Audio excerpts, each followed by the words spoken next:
Iran के बाद लगा तुर्की की तबाही का नंबर। तुर्की के खात्मे को निकला इजराइल, नक्शे से प्लान सेट। खलीफा बनने का सपना चकनाचूर होने वाला है।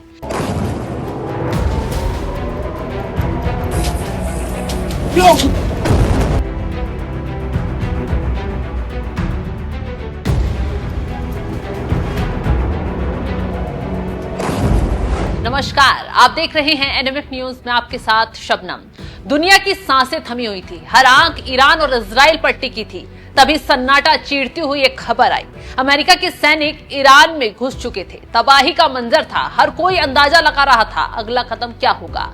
क्या ये तीसरे विश्व युद्ध की आहट है? लेकिन तभी एक ऐसा दाव चला गया जिसने सबको चौंका दिया। इजराइल ने ईरान को छोड़ अपना रुख तुर्की की ओर मोड़ लिया है। तुर्की के राष्ट्रपति एर्दोगन की तो सांसें ही थम गई हैं। आखिर ये कैसे हो सकता था? एर्दोगन तो इस जंग के जरिए अपने ख्वाब बुन रहे थे, मुस्लिम दुनिया के खलीफा बनने का सपना देख रहे थे, एक गहरी साजिश रच रहे थे। पर इजराइल के एक कदम ने उनकी सारी चालें नाकाम कर दी। उन्हें ऐसा डरा दिया कि उनके डर की वजह बन गया एक नक्शा, एक ऐसा नक्शा जो युद्ध के इस धुंधले माहौल में जबरदस्त चर्चा में आ गया है। और इसी नक्शे में एर्दोगन को ऐसी मुसीबत में डाल दिया है कि वो बुरी तरह सहम गए हैं।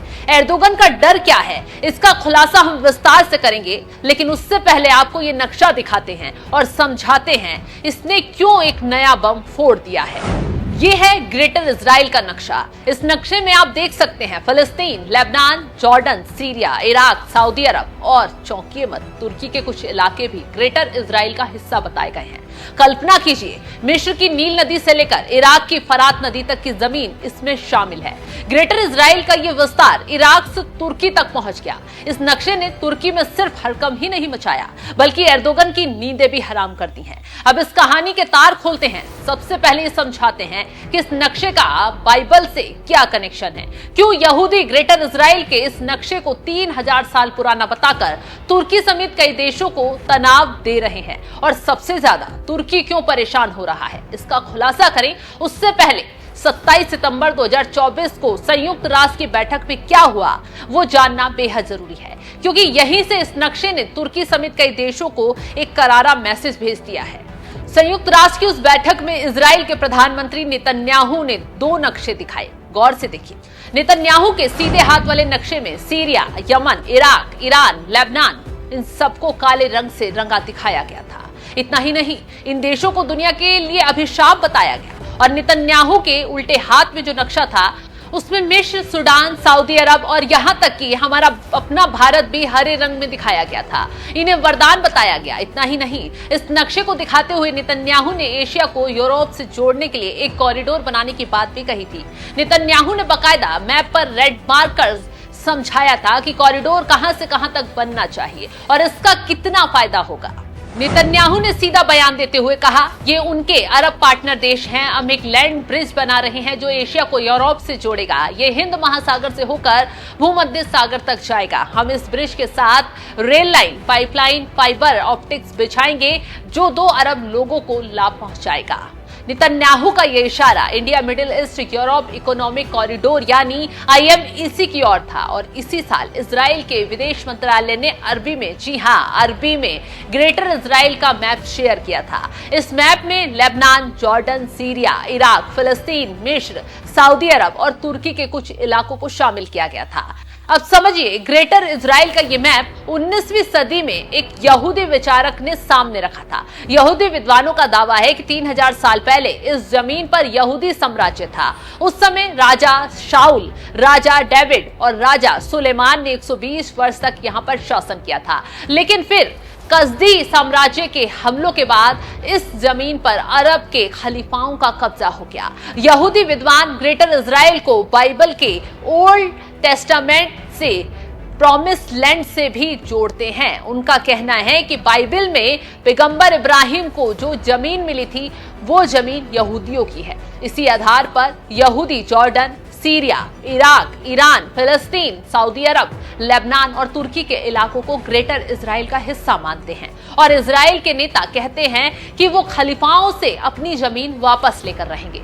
इजराइल की यही बात एर्दोगन को डरा रही है। इजराइल तुर्की पर कब्जे के लिए हमला ना बोल दे, ये बात एर्दोगन की धड़कनें बढ़ा रही है। ये डर उस वक्त और ज्यादा बढ़ गया जब इजराइल के प्रधानमंत्री नेतन्याहू का कॉरिडोर बनवाने का बयान तेजी से वायरल हुआ और उन्होंने 2 नक्शे दिखाकर एक बड़ा मैसेज दे दिया। वो नक्शे जिसमें सीरिया, इराक, ईरान, लेबनान को काले रंग से दिखाया गया है। अब समझिए, सीरिया में तख्ता पलट हो चुका है। लेबनान में इजराइल ने 2024 में हिजबुल्लाह के खिलाफ बड़ी कार्रवाई की थी। इराक में अमेरिका के समर्थन वाली सरकार है और ईरान पर इजराइल ने तबाही मचा रखी है। इसलिए एर्दोगन डरे हुए हैं कि अगला नंबर उनका लग जाएगा, क्योंकि नेतन्याहू ने जिन्हें काले रंग से मैप में अभिशाप बताया, जहां तबाही मच चुकी है, बचा है तो सिर्फ तुर्की। अब कयास यही लग रहे हैं, क्या अगला नंबर तुर्की का है? क्या ग्रेटर इजराइल की जमीन के लिए इजराइल तुर्की पर धावा बोलेगा? तुर्की का भी वही हाल करेगा जो ईरान का हो रहा है। इजराइल से डरे हुए एर्दोगन ने अब अपने देश की सुरक्षा के लिए अपनी सुरक्षा एजेंसियों, सुरक्षा तैयारियों को और मजबूत करने का ऐलान कर दिया है। ओटोमन साम्राज्य की तरह मुस्लिम दुनिया का खलीफा बनने का सपना देख रहे एर्दोगन ने ऐलान किया है, उनका देश मिसाइलों का उत्पादन बढ़ाएगा। ओआईसी की बैठक में एर्दोगन ने ऐलान किया, तुर्की मध्यम और लंबी दूरी के मिसाइलों को बनाएगा ताकि कोई भी देश तुर्की पर हमले का दुस्साहस नहीं कर पाए।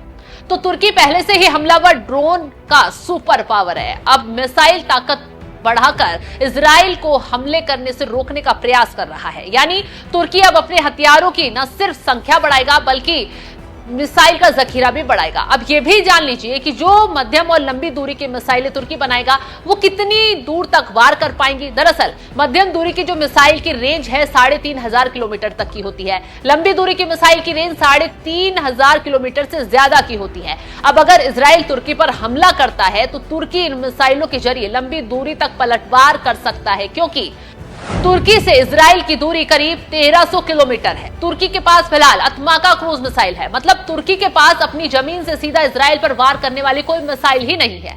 इसलिए डर को भांपते हुए उसने आगे कदम बढ़ाने की सोची है। अब चलिए यह भी बता देते हैं, अगर तुर्की और इजराइल आमने सामने आ जाते हैं तो कौन किस पर भारी पड़ेगा। इजराइल कितना ताकतवर? इजराइल के कुल सैनिकों की संख्या 1,70,000। इजराइल के कुल रिजर्व सैनिकों की संख्या 4,65,000 है। 2024 में इजराइल का रक्षा बजट $30.5 मिलियन था।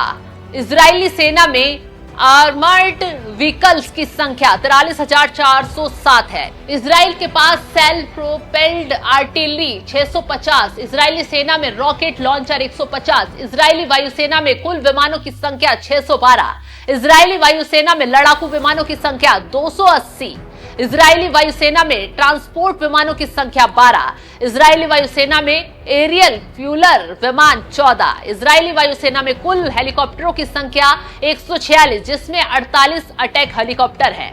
इजरायली नौसेना की कुल फ्लीट स्ट्रेंथ 67, इजरायली नौसेना में पनडुब्बियों की कुल संख्या 5, इजरायली नौसेना में कॉर्वेट 7, इजरायली नौसेना के पास फ्रिगेट 0। तुर्की कितना ताकतवर? तुर्की के पास कुल सैनिकों की संख्या 3,55,200, तुर्की के कुल रिजर्व सैनिकों की संख्या 3,78,700, तुर्की का रक्षा बजट $40 बिलियन, तुर्की की सेना में आर्मर्ड व्हीकल की संख्या 55,104, तुर्की की सेना में सेल्फ प्रोपेल्ड आर्टिलरी 1,038, तुर्की के पास रॉकेट लॉन्चर 286, तुर्की के पास कुल विमान 1,069, तुर्की की वायुसेना में लड़ाकू विमानों की संख्या 205, तुर्की की वायुसेना में ट्रांसपोर्ट विमान 83, तुर्की की वायुसेना में एरियल फ्यूलर विमानों की संख्या 7, तुर्की की वायुसेना में हेलीकॉप्टर 502, जिसमें से 111 अटैक हेलीकॉप्टर हैं। तुर्की की नौसेना का फ्लीट स्ट्रेंथ 186, तुर्की की नौसेना में कुल पनडुब्बियां 12, तुर्की की नौसेना में कॉर्वेट 9, तुर्की की नौसेना के पास फ्रिगेट 16। तो साफ है, अगर इजराइल तुर्की भिड़ जाता है तो दोनों के हालात काफी बिगड़ सकते हैं। आंकड़ों के हिसाब से अगर तुर्की ज्यादा ताकतवर है, लेकिन अगर इजराइल को ट्रंप जैसे किसी विश्व शक्ति का सपोर्ट मिल जाता है तो तुर्की किसी के लिए नतीजा बेहद खतरनाक हो सकता है। तो तुर्की के लिए यह नतीजा बेहद खतरनाक हो सकता है। क्या ग्रेटर इजराइल का ये भूत एर्दोगन के खलीफा बनने के सपने को निकल जाएगा या तुर्की एक नया मोर्चा खोलेगा? इंतजार कीजिए, क्योंकि भू राजनीति का यह खेल अभी और गहराने वाला है। फिलहाल इस खबर को लेकर आप क्या राय रखते हैं? कमेंट कर अपनी राय जरूर बताएं।